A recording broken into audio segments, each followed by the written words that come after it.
How do you use your authentic story to turn it into purpose and passion and benefit not only yourself, but your audience as well?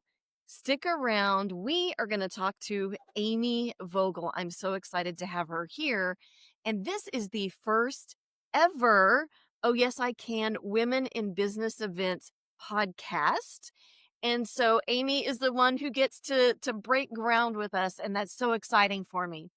But as I mentioned, this is the Oh Yes I Can Women in Business podcast, and our group is about finding collaboration rather than seeing each other as competitors. And that is one of the big things we push in the group.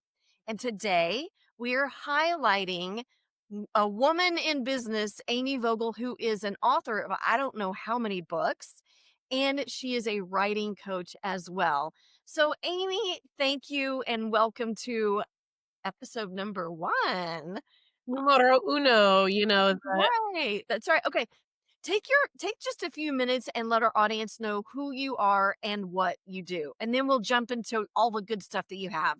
Yeah, absolutely. So, I'm, first of all, privileged and honored to be here with you, especially on the first episode, because that's incredible to be part of the very first thing someone launches.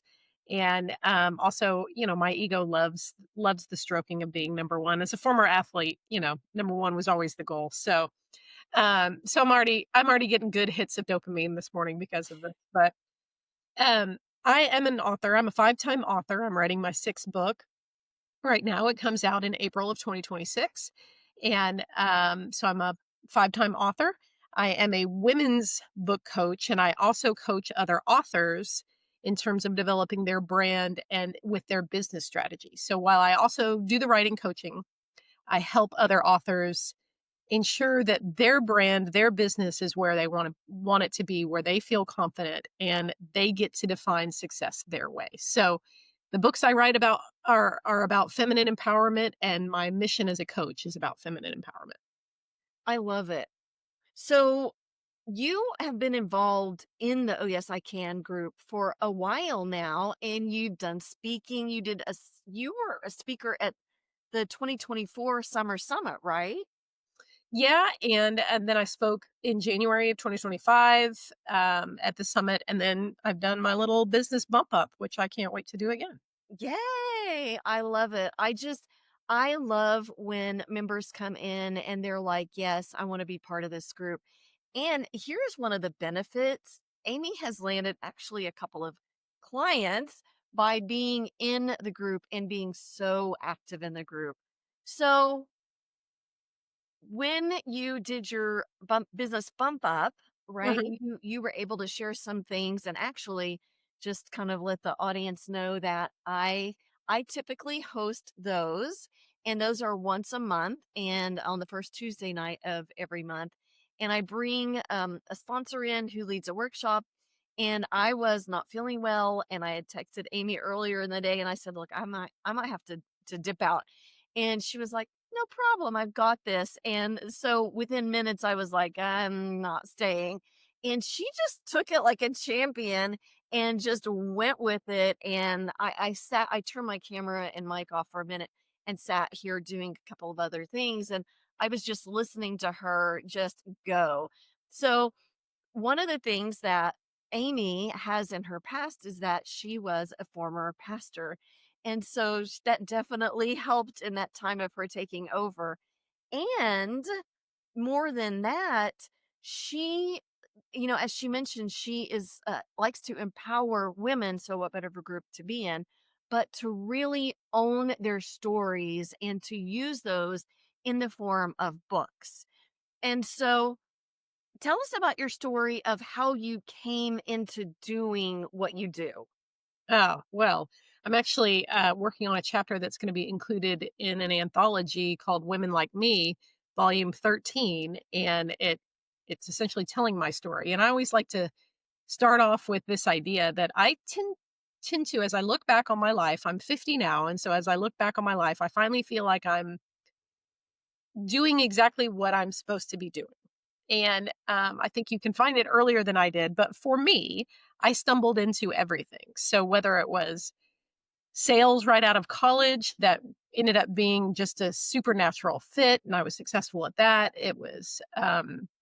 I was a stay-at-home mom for a while, so managing a house, we know stay-at-home moms are in about 27 different roles. And so I learned how to manage a budget. I learned how to manage schedules. I learned things that as a stay-at-home mom, I I was never really able to learn in the business world, but it absolutely applied when I came back to the business world. I started writing during that time. That was 15 years ago, and actually more like 17 years ago because it was 2008.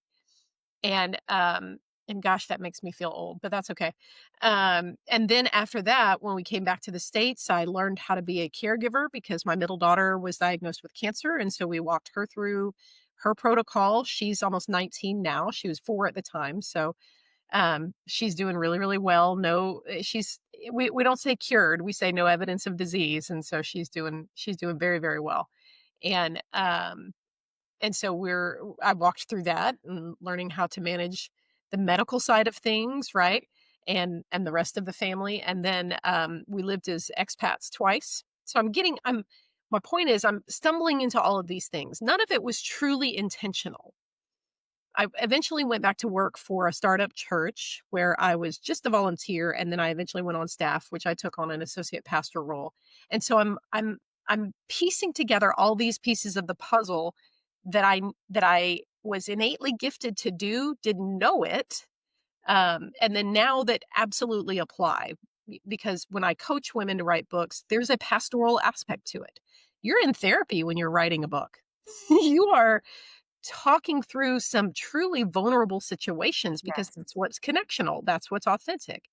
I'm running a business, so managing the household, managing profit and loss, managing connections, managing schedules. That's what I did. Everything is applying. Sales, I do sales all the time. So how do you develop a sales funnel? How do you move a prospect through it?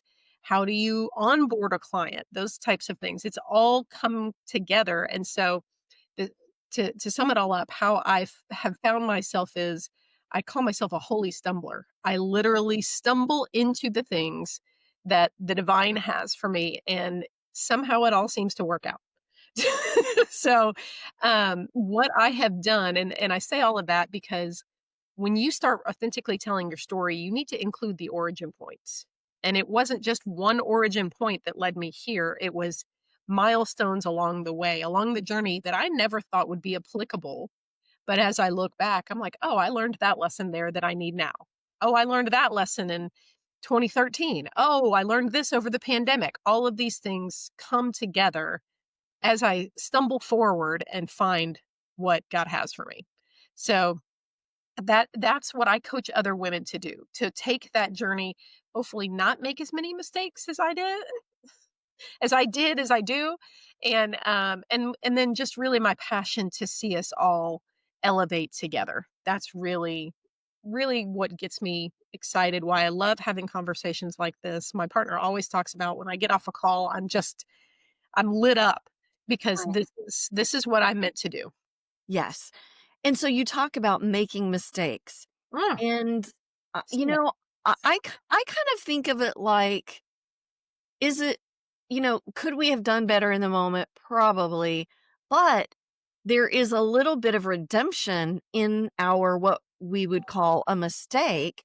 And that is, you just talked about it. There is a story Yeah. to learn there. Yeah. And then, I mean, from there, it's up to you to choose, do I want to make that mistake again? Right. Or do I want to maybe work on some things and tweak it? Yep. But there is something that you can use for yourself and for others in that moment of whatever those decisions were. And Yeah. so I like that you talk about picking out those things and understanding that those can be used in Yep. writing your story in your books.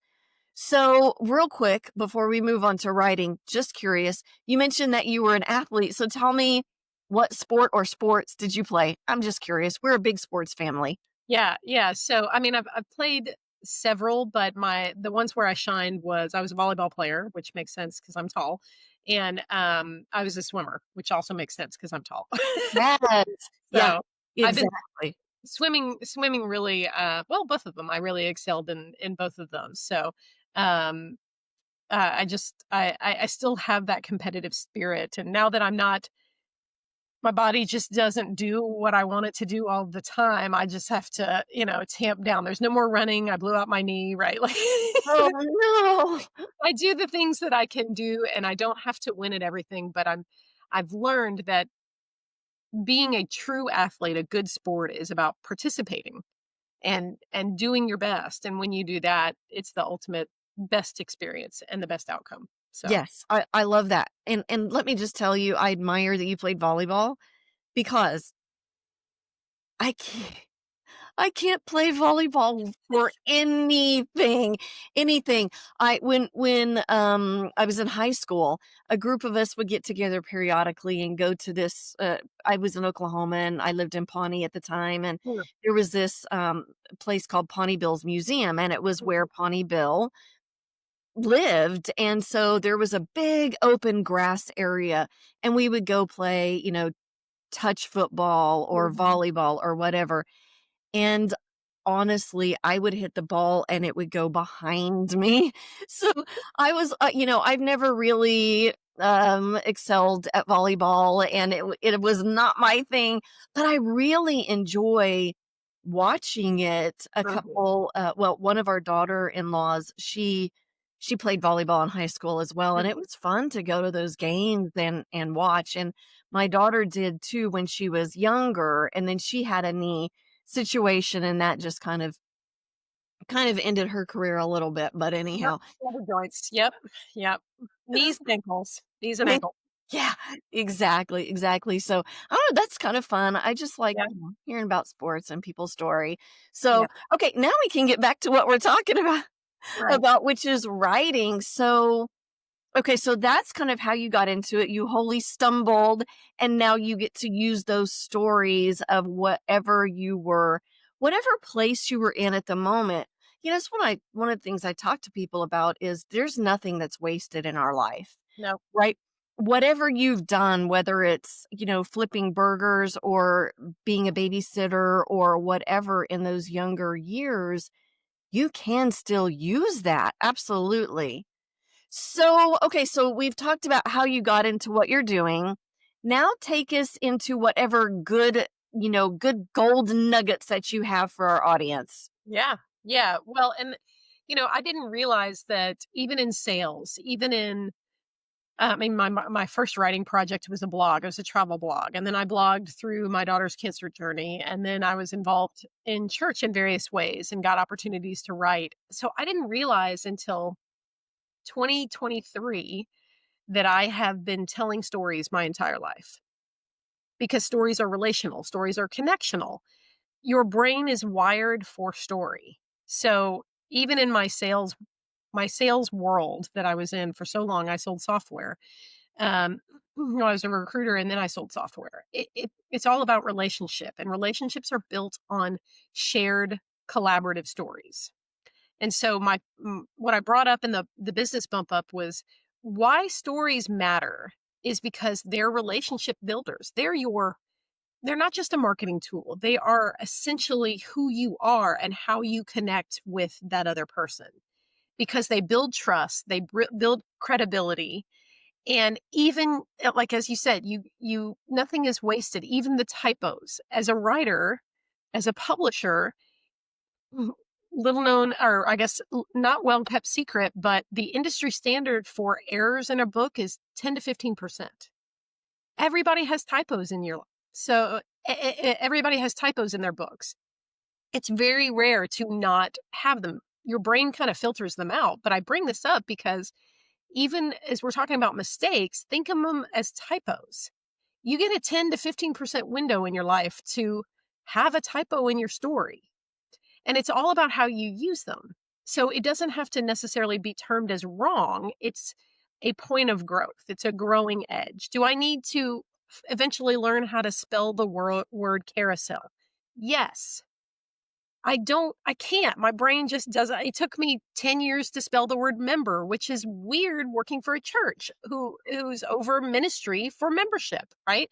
Like I just these are typos that come up over and over and over in our life that build authenticity because perfection is boring. We can't be perfect. And so using that authentically of your typos is your biggest strength. It is your biggest, I don't even want to say weapon. It is your superpower because people don't remember the bullet points. They remember how you made them feel. And if you're sharing a quote unquote typo, that is a huge point of connection and how you build relationship. So in business, this is why your authentic story matters. It matters who you're showing up as a thought leader, as an expert, as somebody who knows their business, but behind that you're human. And so people gravitate towards other humans, and the best way they know that you're human is through your authenticity. So you've just got to embrace the typos, and I've made a lot of typos. You know, I'm one of those literal people. And so when you talk about typos, I'm thinking the literal typos, but I love the way that you type that into those mistakes that we make along the way. That's beautiful. I Now when I read a book, I'm going to think about that a little differently because I have to say I'm a little I do some scrutinizing. And so if I see a typo, I'm like, You're a "Really? natural born editor, Tracy. You're a natural born editor. That's what it is. Thank you for helping me reframe that negative statement to a positive one." So that's great. I love it.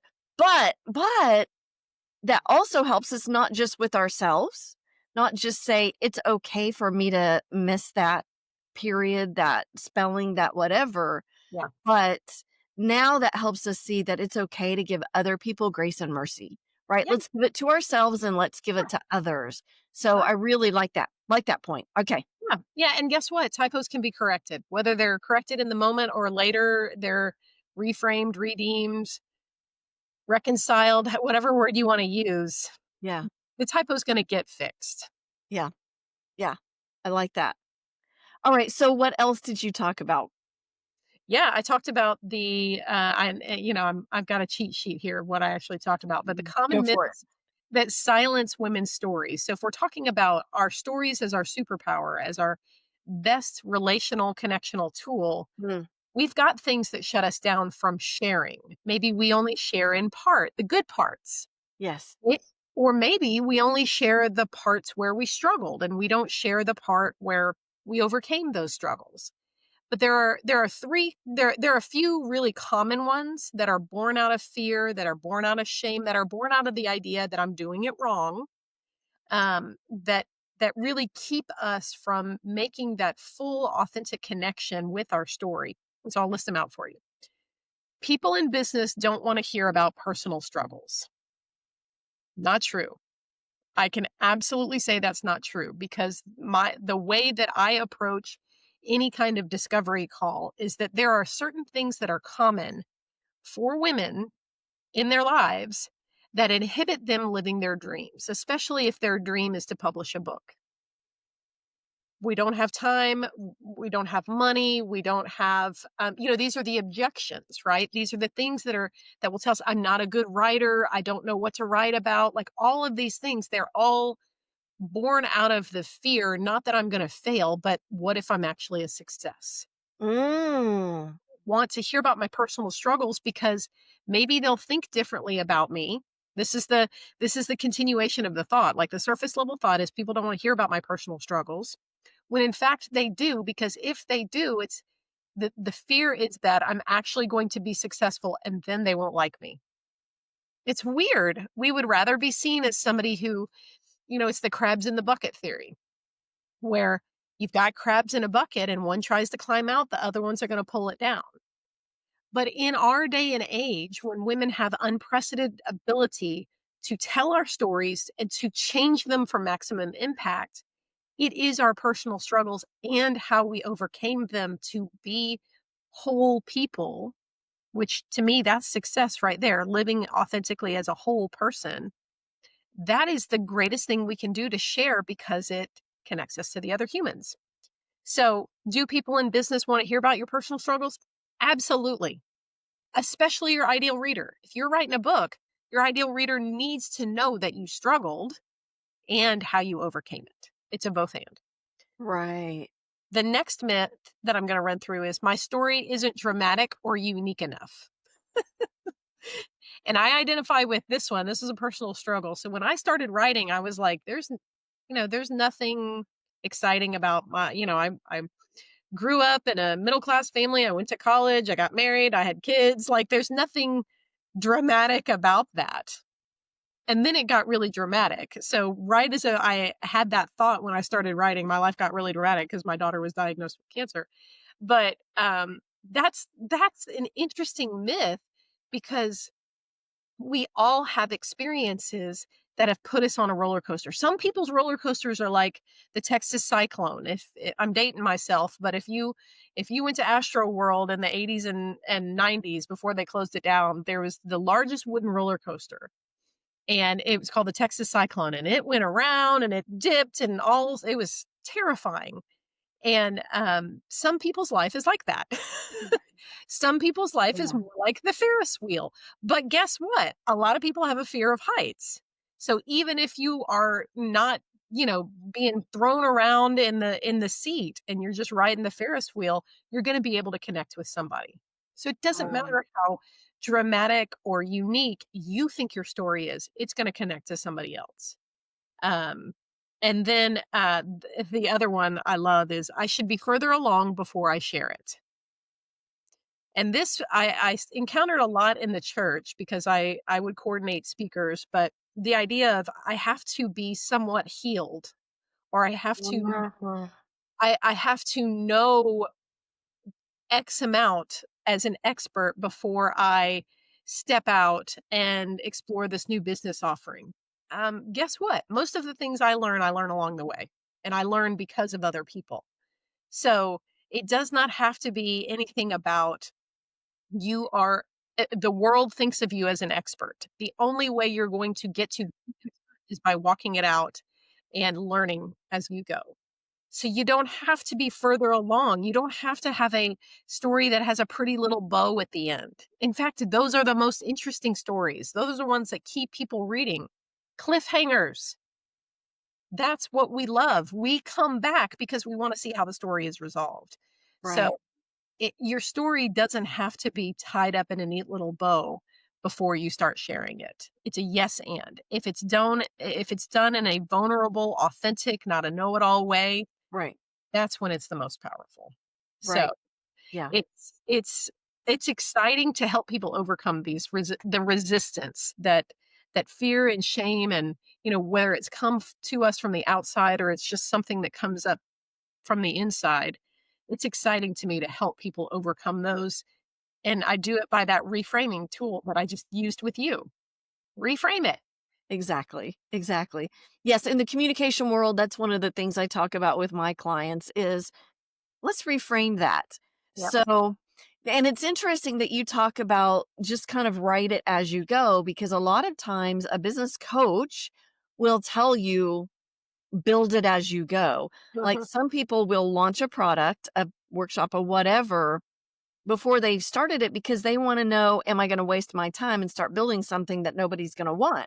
Right. So they will put it out there, let people register, sign up, whatever, and then they start building it from there. Yep. So that mentality, that I don't know if mentality is the right word, but that process, I guess, might be a better word, Yep. is a normal thing for people. And so, yes, and writing takes you on your own journey. You talked about it's therapy, Yep. and that is so true. Writing is very cathartic, and I believe that whether it's a fiction or a nonfiction book.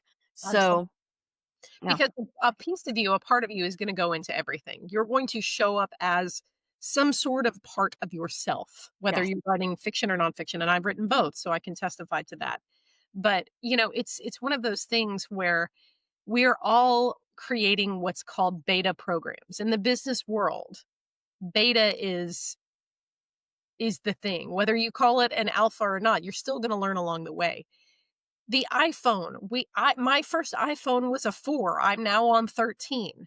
Look, everything evolves, everything grows. You can't wait until it's finished before you step out and take the risk, especially as an entrepreneur. That's what we're the best at, is taking risk. And sometimes it technically works out. Sometimes you learn a whole bunch of lessons on how you need to adjust it the next time you around. So Right, right. reframing is huge. It is. So let me ask you a question. Mhm. And I know that you and I have talked, and I told you a billion years ago, I really wanted to be a writer and I wanted to write children's books. And so I went to this writing conference and I met with, I don't know that we even have agents to this day. I don't know if agents are even a thing, They but back are. Yep. then you had to have an agent Yep. before a publisher would even look at you. Right. Right. And so I met with this agent and I showed her my manuscripts for my children's books. And she was like, these are good, but you're not going to sell these, because at that time people who were writing children's books were known. They were they were actors or this or that, so they already had a presence. And she said, you need to write for women, Mm. because women are the Right. ones who generally buy the books. Yep. And so in that time I was going through a situation where my then husband, I'm just gonna say it, like, he was having an affair and he left. And so yes. And so in that moment I was sharing, because she started asking, what are you going through? What stories could you share with women? And I shared that story with her and she said, that's what I want you to write. When you write it, send it to me. Mm. And I never wrote it and I Mm. never sent it to her. Mm.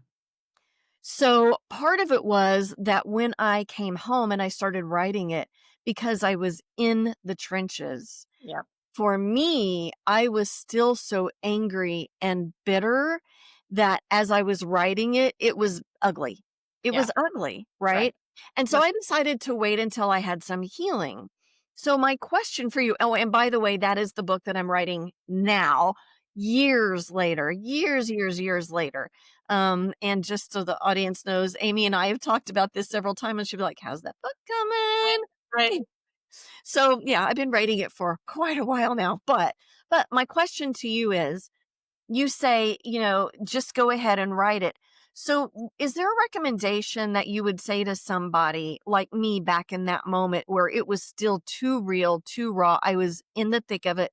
Yeah. To hold off? Or do you say, no, start writing it, get it out, and then you can go back and edit it and make it a little less ugly? What Right. do you say?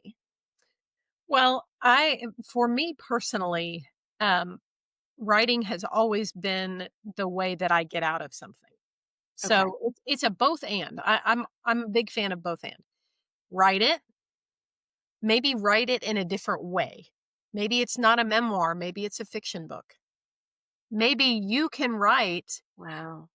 it from a distance, even if it is you are writing, you're putting your story on a piece of paper, but you create a character that's going through it. One, that'll bring you some healing. And two, you can write the ending that you want. Whether it actually Mm, happens in your real life, you can bring that situation to a resolution, because oftentimes it takes years for that healing to come. I mean, I'm heading into being divorced for almost 2 years now, and I'm still working through that process of healing from the divorce and figuring out how to relate to somebody that I was with for 2 decades. And you know that it's like grief, like comes in waves. Like you just yes. have to deal with it at the time. But when and I'll use this as an example, when the church ended that I was a pastor for, when it ended, and it ended badly, it imploded from the inside out. I actually wrote 2 books. I wrote one nonfiction, a spiritually based, spiritual practice kind of book. It's called Come to Me, and it's called A Devotional for Healing from Hurt, because I was healing from all of the hurt that happened throughout that whole process. So I was writing that book, and I decided to write, or I got the idea to write my first fiction book, Teleosis. So I did both. I wrote nonfiction about my experience, And that was the journey. You'll see the progression in that book of how I got from where I was at a super painful place to some kind of wholeness about it. Wow. And then I wrote Teleosis because I was in such a state where I couldn't deal with this world, this reality we were in. So I created a character. I was given a character and her journey to see her through, that had, that is a totally different world, but it gave me closure. It Mm, gave me power. That process, it took me 16 months to write that book. And it restored my creativity to me. It restored my ability to see the world differently. It restored vision and hope. I mean, it's called teleosis, which is the Greek word for transformation. Um, and it's the subtitle is a novel of trauma and transformation. So I was writing two things at the same time because I had to get out. I knew I wanted to be in a different place. And mm, you to you, Tracy, you can do both. There's not a limit. You don't have to just write it in one style. Um, and you don't just have to write a memoir, and you don't have to use people's real names, and you can make people a conglomeration of a group of people. And there's so many different ways to be creative. That's why I love writing, is because it's truly limitless.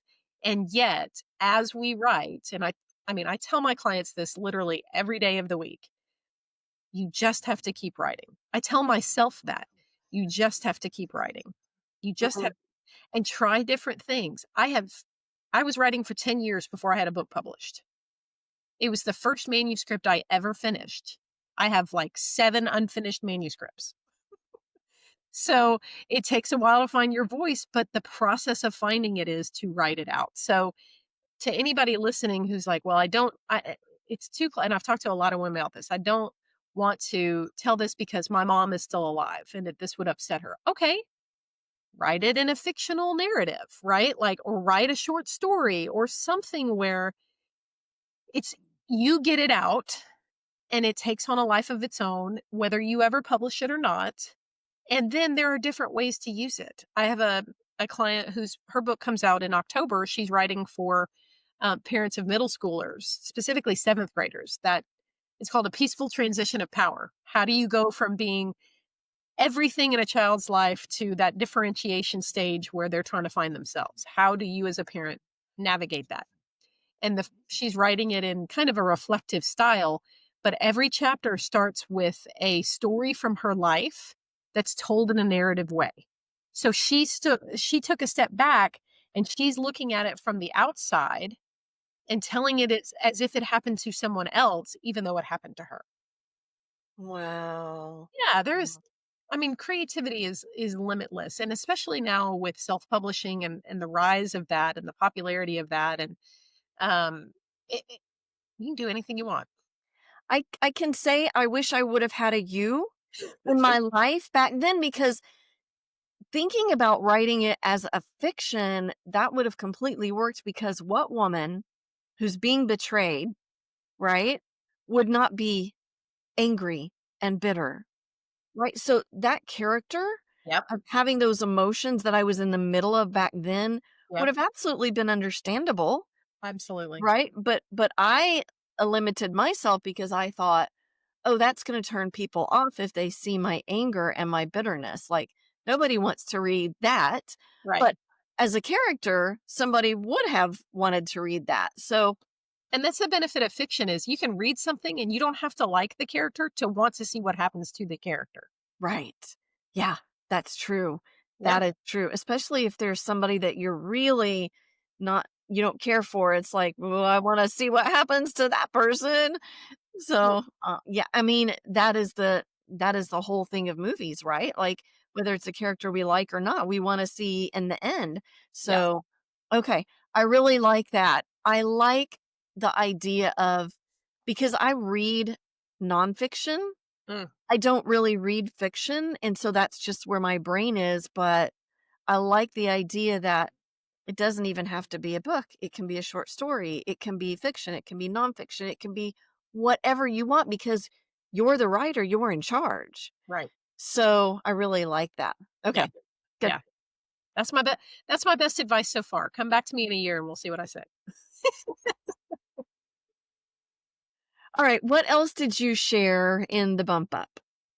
Yeah, well, we did some little writing exercises, but the idea of reframing is really, I really hit home with that. But then I told them the three markers, that I said the three magic markers of a powerful story. Really, a powerful story, whether it's IRL, right, in real life, or it's fiction, is that there's a truth. So it's based in connection. There's a truth of the story that speaks to others. Mm, So the truth of that story, whether it's real or fake, right? Nonfiction or fiction, there is a truth, an absolute truth. C.S. Lewis wrote about this in Mere Christianity, that there is an absolute truth that we just know. And in particular, as women, we feel it. Like mm, I'm gonna feel the truth of something that I'm hearing or seeing long before I know it with my mind. I feel it with, in my gut. I feel it in my heart. So connection happens in those deep places. You can't, I'm talking with my hands and I'm like putting them into my belly button. So what is the truth of your story that speaks to others? Whether it's your story, Tracy, or whether it's a story you create. Number two. So first one is connection. Number two is credibility.